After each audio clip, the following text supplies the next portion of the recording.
During the dry season, the many visitors to Malcolm's Park in Broome are fascinated by the size and power of the big crocodiles on display at feeding time. People line the fences as the tour guides explain the unique features of the world's biggest crocodiles. The main purpose is public awareness and education. For safety reasons on these tours, the guides never enter the pens. Just like fishing, really, isn't it? Little girlfriend there, Miss Bonsai. Barramundi, yeah, another croc. There's time, he doesn't want to come out any further. Why? Because he's scared. Too low, we've fucked it up. Right, Neil, we've got Muddy here. This was the one we brought in 15 months ago. You remember we got him out of the very muddy pond up there at Bluey's at Coolabah Station, and he's responded very well. And we're now feeding him regularly about twice a week. So I just dropped this chook in here.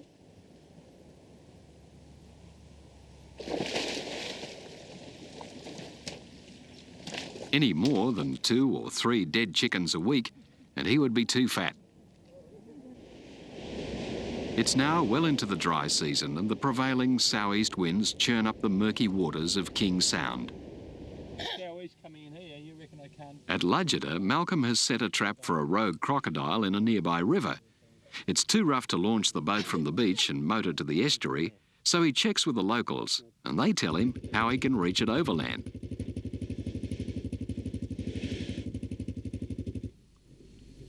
Across the mudflats and beyond the mangroves lies the river. The lighter four-wheeler bike tows the boat across the boggy clay pan.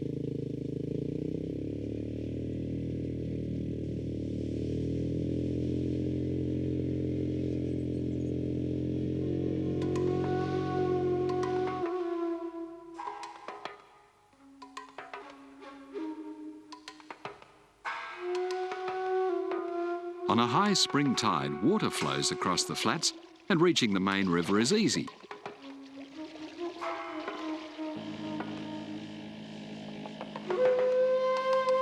Malcolm's always on the lookout for signs of crocodile, and with the tide now dropping quickly, any fresh tracks in the mud are obvious.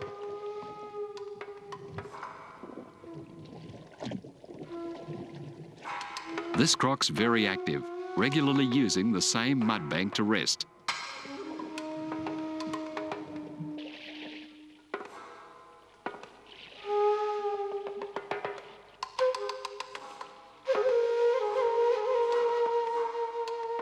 The tide's low when they reach the trap.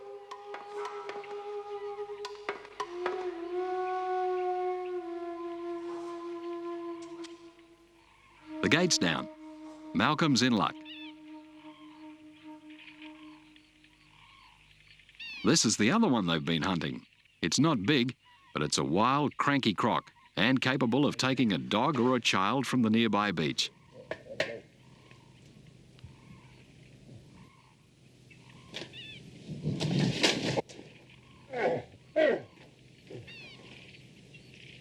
That's good. Righto. Drop it down there, mate. Huh?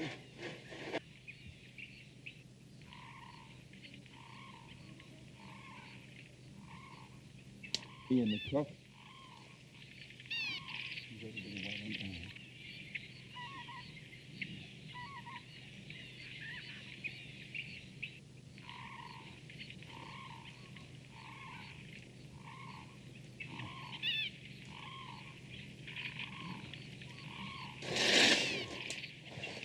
As soon as it's out of the trap, Malcolm checks its sex.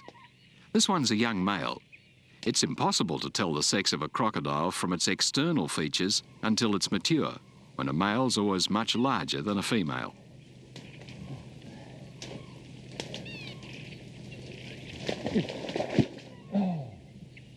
The river level has dropped over 10 metres. It'll be dark before the tide's full again, and it's a really messy job loading the croc into the dinghy.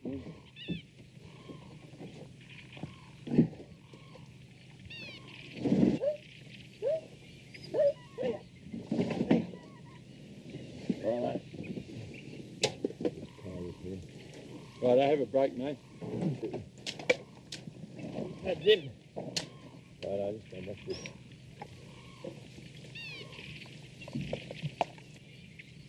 Malcolm clears its nostrils so it can breathe easily. Definitely seems a lot about doing this. It's good. Right? Definitely seems a lot good about this. Catching it? Oh, just another 4 months hunting, isn't it?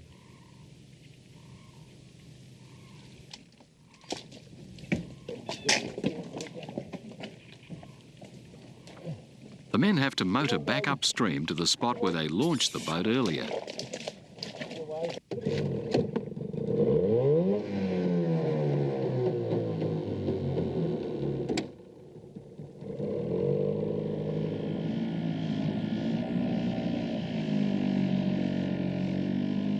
A Brahminy kite has taken the bait from one of their crab pots, exposed by the dropping tide. In these remote northern rivers, mud crabs are plentiful, and it takes only a few minutes to pick up a feed.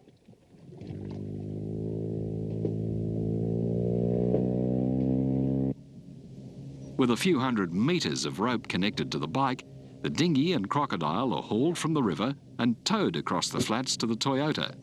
When the dinghy overturns, the crocodile is promptly named Rollover.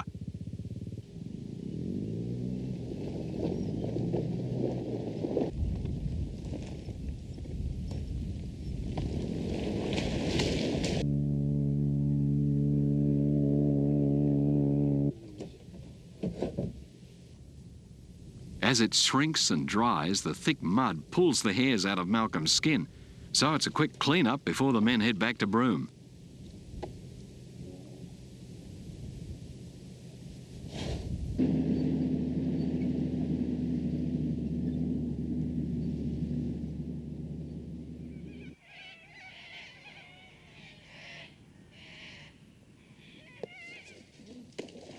Rollover soon settles in, putting on weight and always looking for more food. He's soon one of Malcolm's favourites.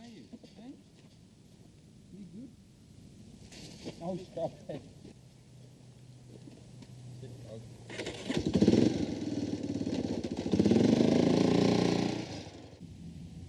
Old Santa and his partner are a perfect pair. It will be another 3 months, around October, before they mate, but she's never far from his side.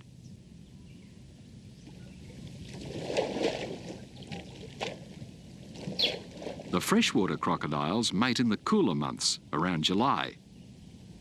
There's fierce rivalry between males and frenzied activity for several weeks as the dominant male warns the others away from the females.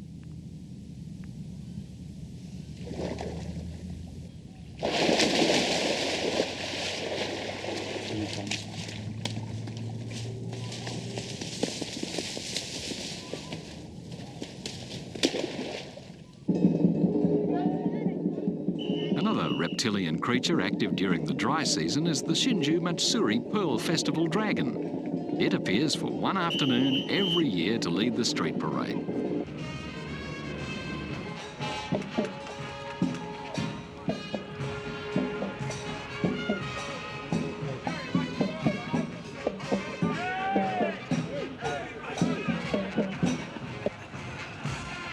The park has entered the competition as the Kimberley Crocodile Catchers.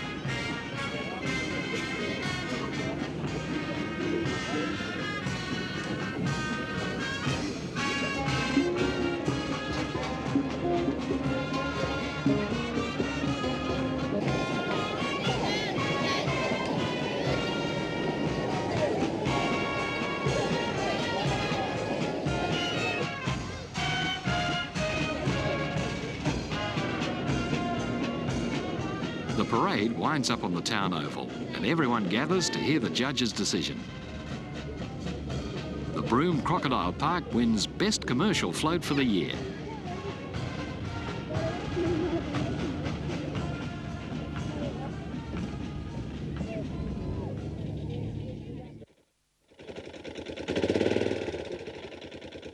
Back at the park, the work goes on. A big croc has to be moved to another pen. One of the continuing jobs at our crocodile farm here in Broome is moving large animals around. This one under the bush has been very ill. When we caught it about 9 months ago, it had been bitten in the ribs and in the arm, and the arm is all twisted up. So I've had it in what we call the hospital pond, this shallow pond, and we've been treating it, and it's starting to eat. So what we want to do this morning is pick this large male up and put it in another pen. This is going to be a very tricky operation, and this is something we have to do every 3 or 4 weeks.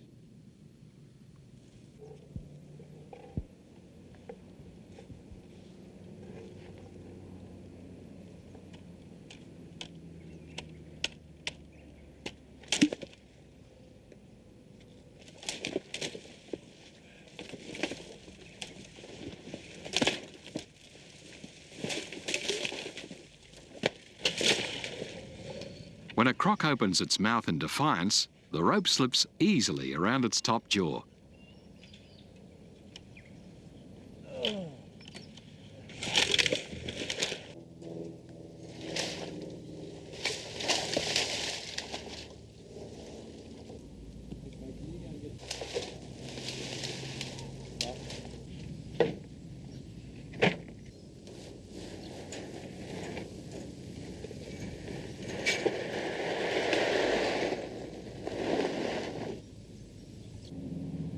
Now this front leg is what I've really been worried about.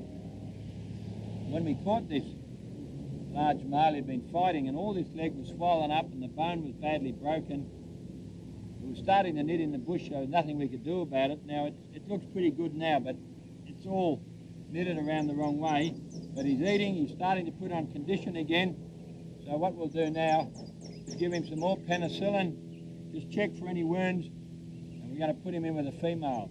And hopefully this will be the last move for this crocodile until it dies, and he'll probably live for another 30 or 40 years. Righto, Sam, have you got that penicillin there, please?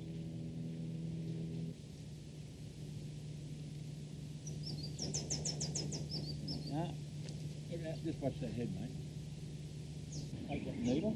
Thank you. You can just move back away from that head. Right back, and I'll just give this a good spray here.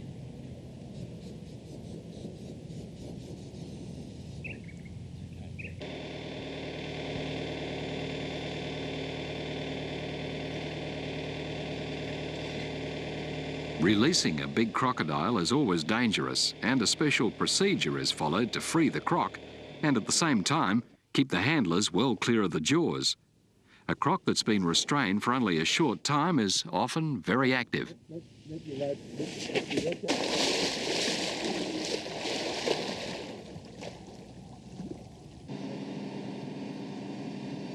20 kilometres inland, Malcolm's dream of a much larger crocodile farm is about to materialise. Now this is a very exciting moment for us. Just a few minutes ago, the drilling rig has just struck water, and we believe this is some of the finest drinking water in Australia. All yesterday, it was drilling down to the sandstone. It's around about 70 metres under the ground. Just at this moment, he's just hit the water. He's just putting compressed air down, and this is our first bit of water on our new crocodile farm, just coming out of the ground. And I want to go and have a taste of it.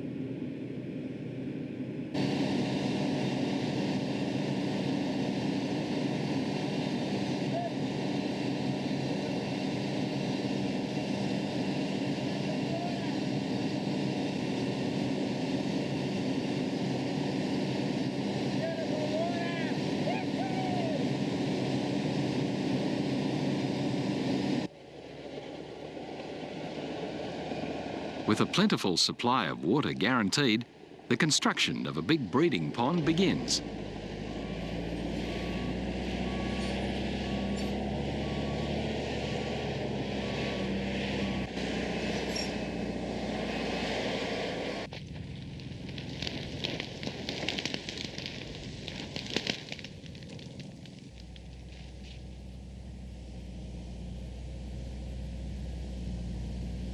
Red sandy Pindan soil is too porous to hold water, so it's lined with sheets of plastic, specially manufactured to cover such a large area.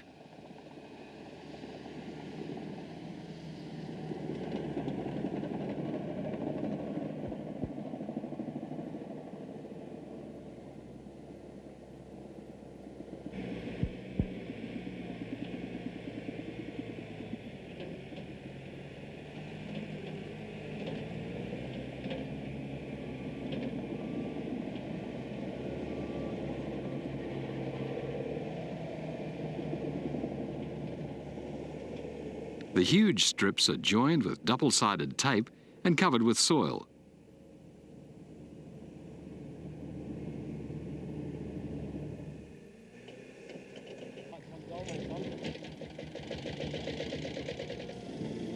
Until the town power is connected, a diesel generator is used to pump the water.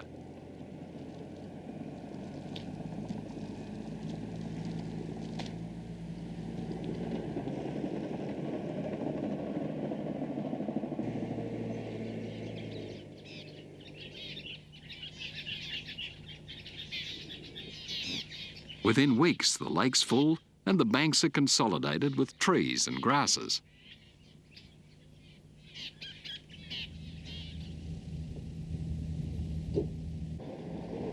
A caretaker's cottage is brought out from town.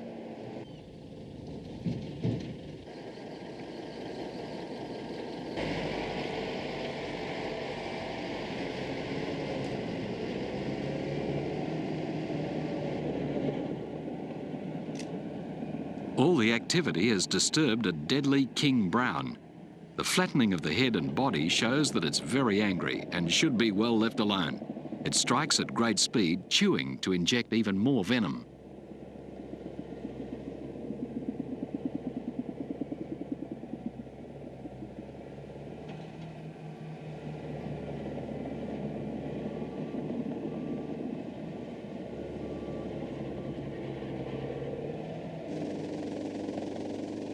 As the weeks pass, the landscape changes and more ponds are excavated and filled.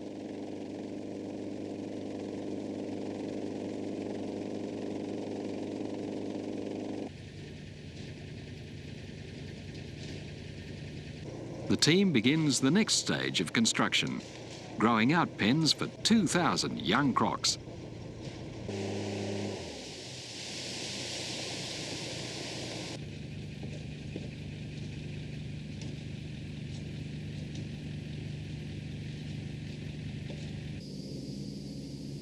Shade cloth protects them from the extreme heat.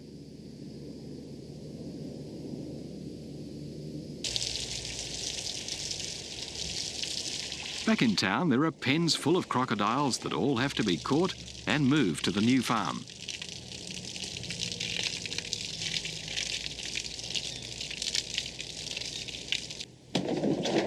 These are 2-year-olds. In another year, they'll be ready for harvesting. The skin of the saltwater crocodile is the best in the world and fetches the highest price on the international market. Crocodile meat, too, is now in great demand in Australia and overseas. In the bag, we got him. Beautiful, beautiful.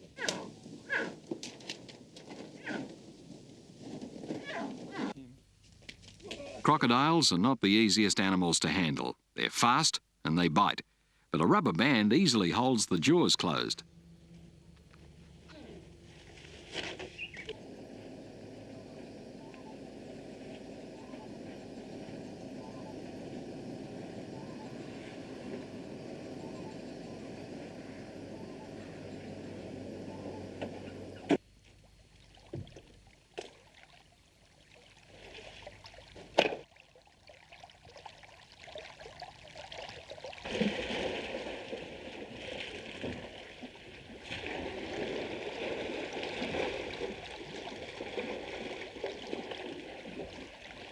A diet of chicken heads is the perfect food at this age.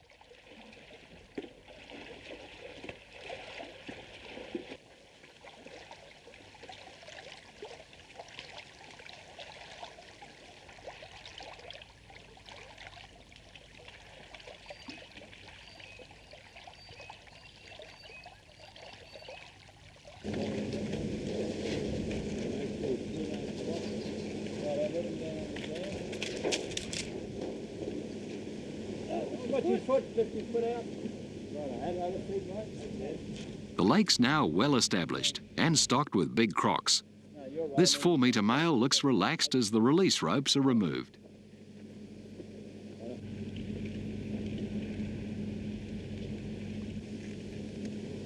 Right, so that tape's out of the way. Right. So we've got your orange one, Gus. Paul.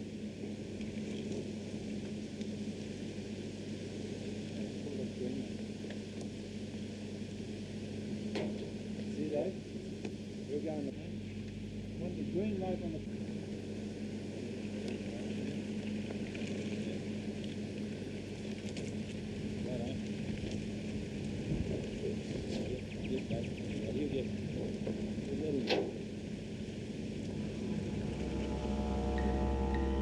Then, as if to show who's really the boss, he turns away from the water and menaces the men seeking refuge on the trailer.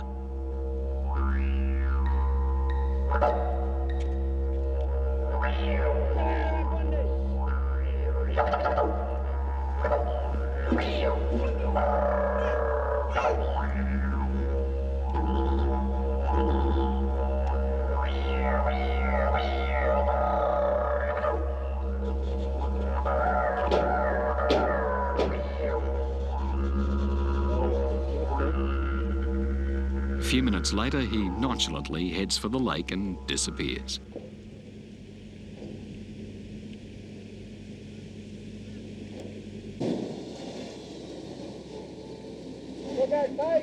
To complete the stocking of the new farm, Malcolm and his team pack up the Toyotas and trailers and head for the Ord River, 1,000 kilometres from Broome.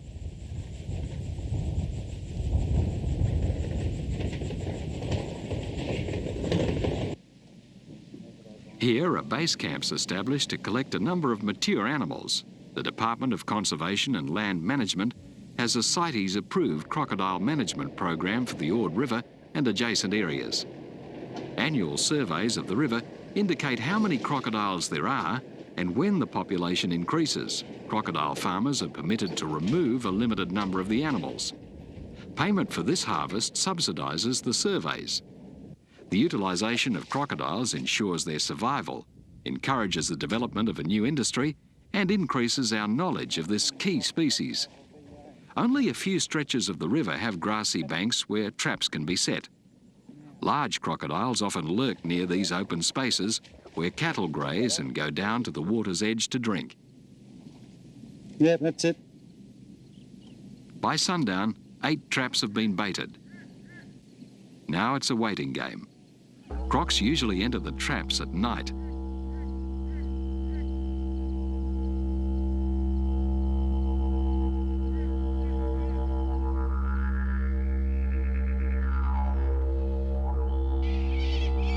In the morning, the corellas are even more raucous than usual.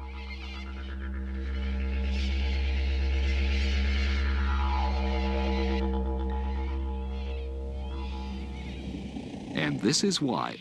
A very irate croc in one of the traps.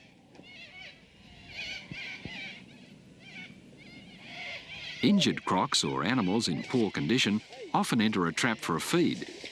This crocodile has curvature of the spine, probably caused by the egg overheating when the embryo was developing. Surprisingly, it didn't die as a hatchling, but it's in poor shape and will be better off at the farm. Probably best on.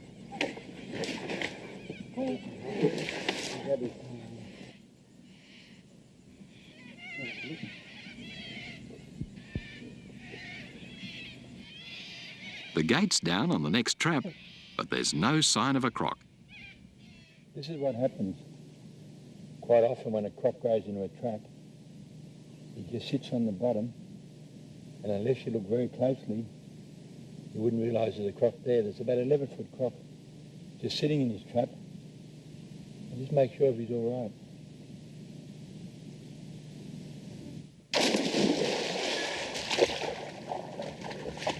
See what I mean? There's an 11-foot croc in that trap.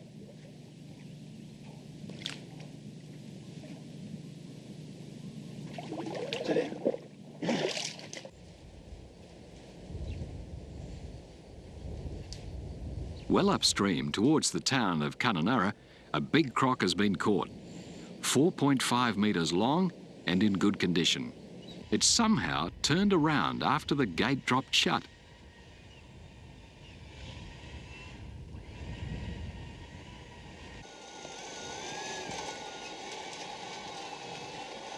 Large crocs barely move when they're trapped.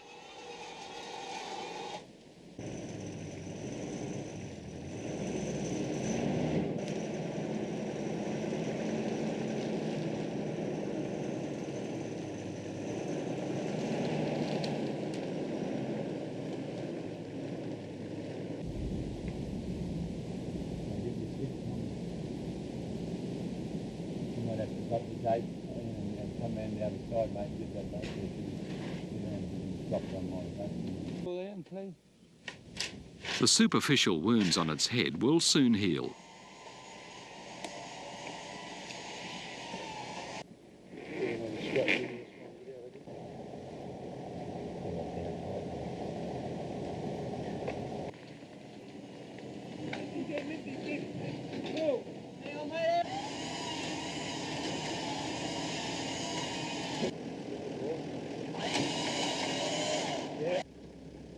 Once it's winched onto the trailer, it's vital that a crocodile doesn't overheat. If its body temperature rises above 35 degrees Celsius, it could die. So in the hotter months, crocodiles are always transported long distances at night. Malcolm and a co-driver will be in Broome within 14 hours, while the rest of the team stay on at the camp to monitor the traps.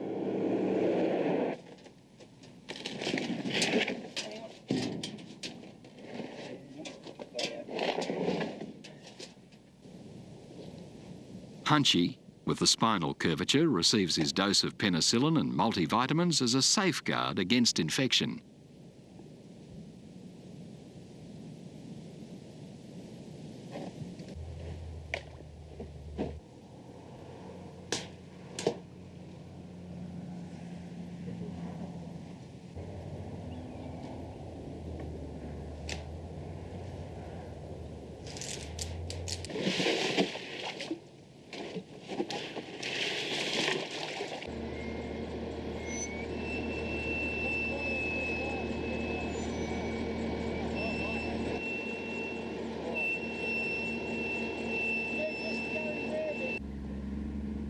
The bigger male is released into the lake at the new farm.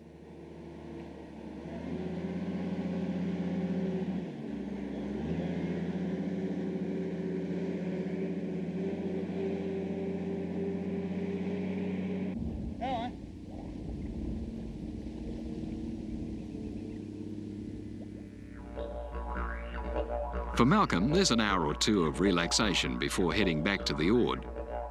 The Crocodile Park is a caring centre for orphaned euros, wallabies and kangaroos.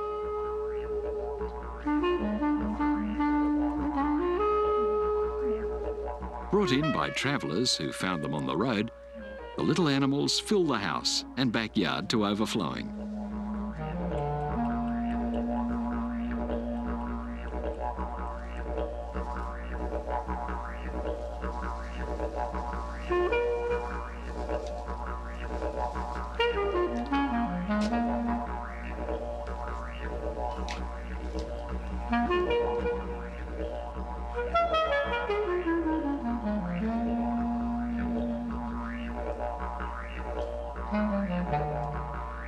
Malcolm's favourite is Sparkles, a female red.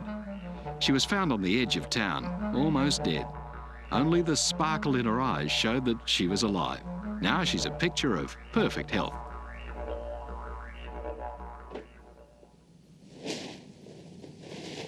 By nightfall, it's time to hit the road again.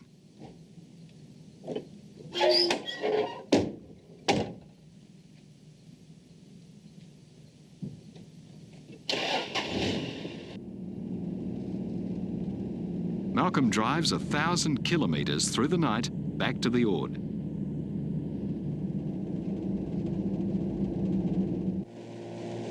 It's now well into the dry season. During the heat of the day, cattle crowd near the water's edge. Mature crocodiles attack and kill horses and cattle wading into the river to drink. When any of these big crocs move upstream, they'll be a threat to tourists and locals using the river. So these dangerous killers must be trapped and relocated to crocodile farms.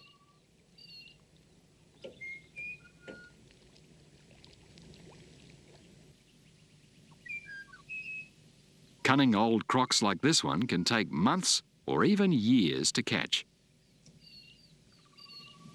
Now this is a croc that we've been after for a long, long time. He's simply huge. I just can't believe how big he is. He's a genuine 5-metre croc. You can compare the size of his body to me, and on the old scale I'm 6'4" when I stand up. He's just massive. This is what we call one of the Ord River cattle killers. Been taking cattle on this river for a long time. And now I've got the responsibility of getting this croc onto the trailer and taking it back to Broome and settling it in. And hopefully you'll live a very happy life for the next 20 or 30 years. As soon as I get him on the trailer, I'll give him a big shot of Valium, and that'll settle him down for the trip. I just want to cool him down.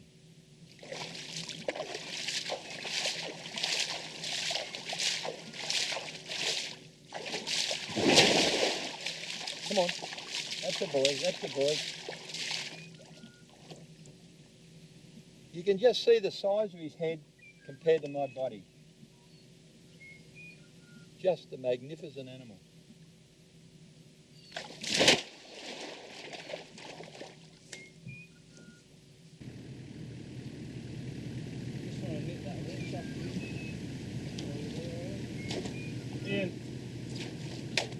The croc's so heavy, it takes the team several hours in the intense heat to winch him onto the trailer.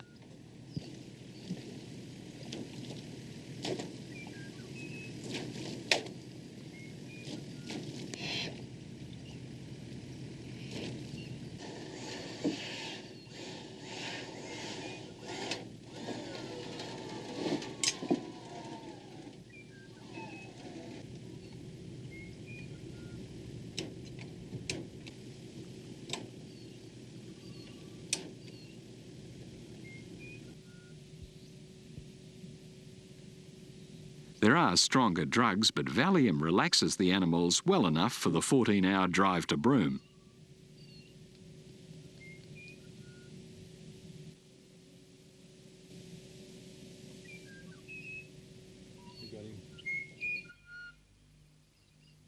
And then there's the revolting job of getting rid of the putrid, rotten bait.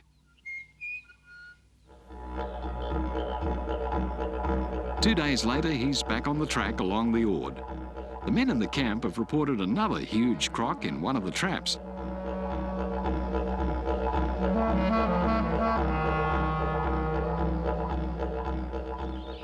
Regular surveys indicate that the Ord has the biggest concentration of crocodiles in the Kimberley, well over 400. Many of them are big animals growing fat on an abundant supply of prime Kimberley beef.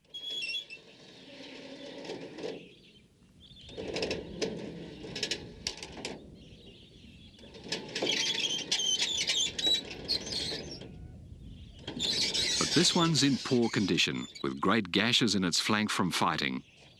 A croc with such a massive head could take cattle from the riverbank with ease.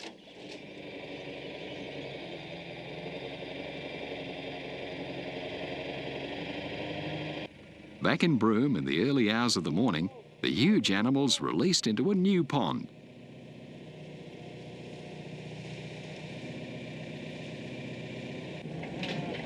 It all goes to plan until the croc lunges at the filming lights, and everyone heads for the hills.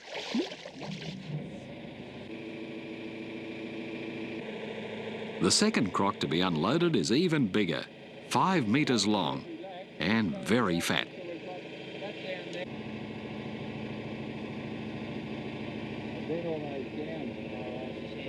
He's so big that Malcolm's had to cut sections of the trap away. He cannot believe that a croc this size even got into the metal cage. The huge animal is still under the influence of Valium, and he's very sluggish. His wounds have been treated with purple antiseptic spray, so he's ready for release.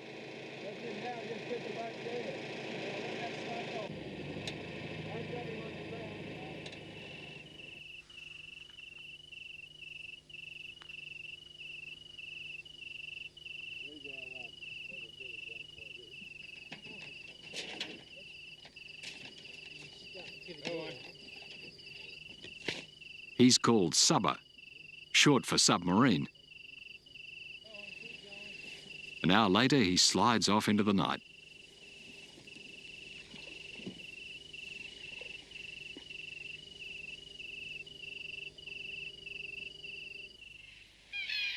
Subber settles into the big lake and becomes very territorial. But he savages one of the smaller males, and it'll have to be removed.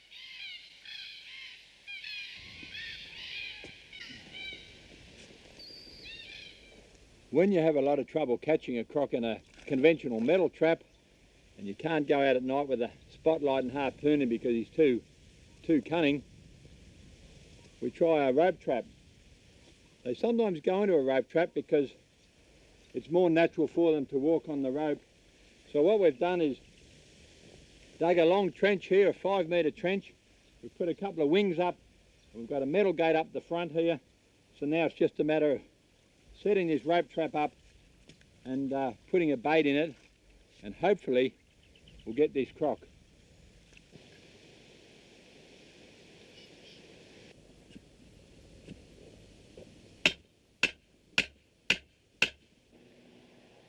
Three smelly chickens should attract the crocodile during the night.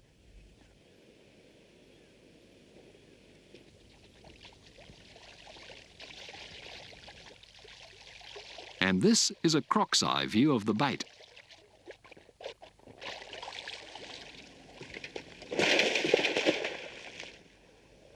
In the morning, the 3.7-metre croc that Malcolm's been after is tangled in the net. Subba would probably kill the younger male if it's not moved to another pond.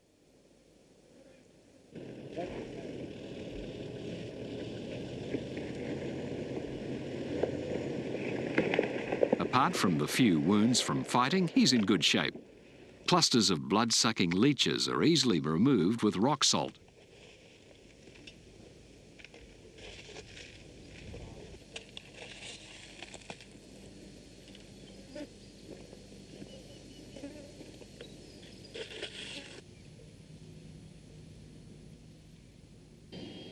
Stocking a crocodile farm is a slow process, and Malcolm's always keen to obtain more display animals. The Qantas Airlink flight from Sydney arrives in Broome with 8 alligators, sent by Malcolm's mate John Weigel of the Australian Reptile Park.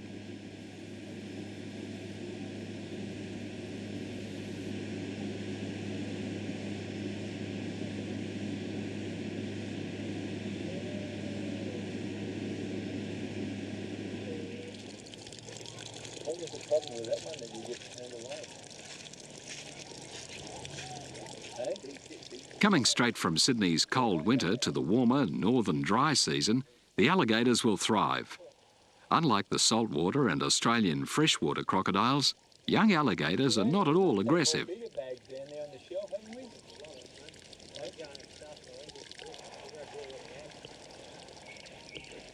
First, they suffer the indignity of having their sex determined.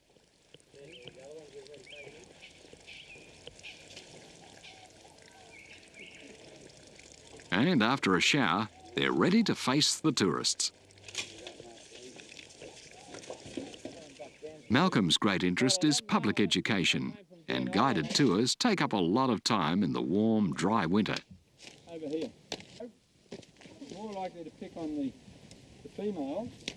Yeah, now. After months of cloudless days, the spectacular monsoonal build-up begins again.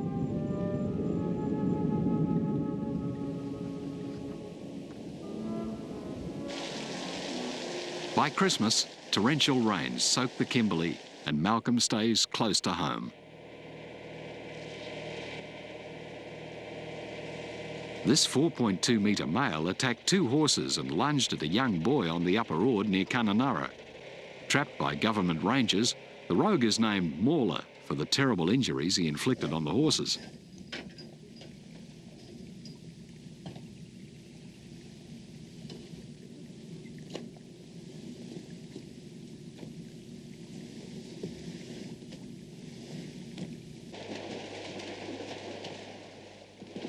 With over 4,000 crocodiles on 2 sites, cleaning out is an ongoing chore.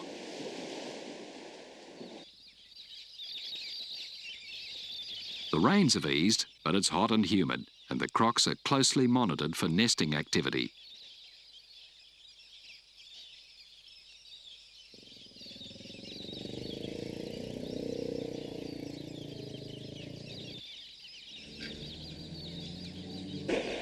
Breeding pairs are fiercely territorial, so it's a tense time keeping the animals away from the nest while the eggs are collected.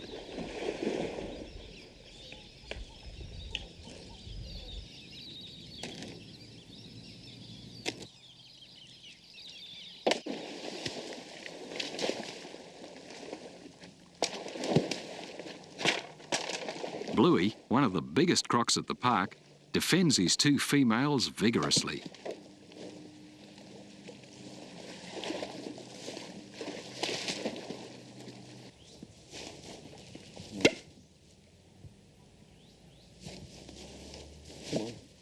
Some females are very protective and only reluctantly abandon the nest.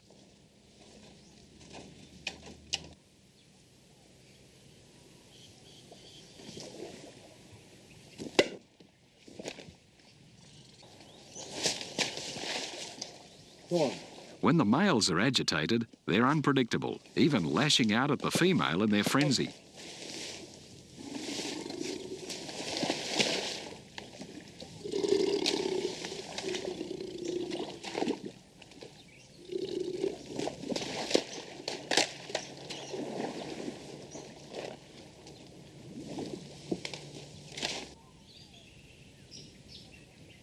Sook and his mate savage the rag until it's torn to shreds.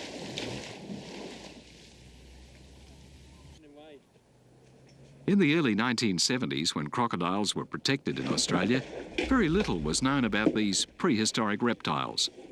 In Broome, Malcolm continues to observe and record the behaviour of these ferocious man-eaters.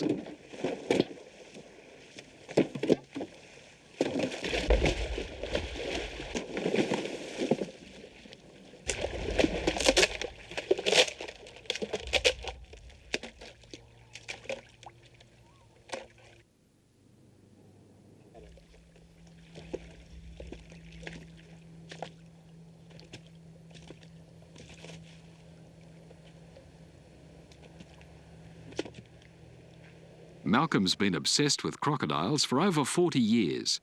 He first approached the Northern Territory government in 1969 with a plan to have crocodiles protected and to set up a research centre.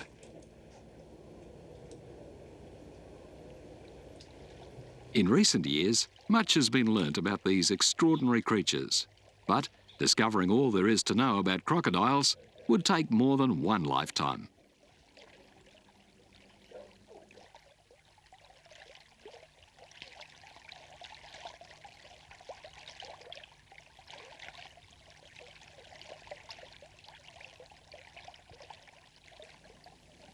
Crocodiles and more crocodiles. They're not everybody's first love,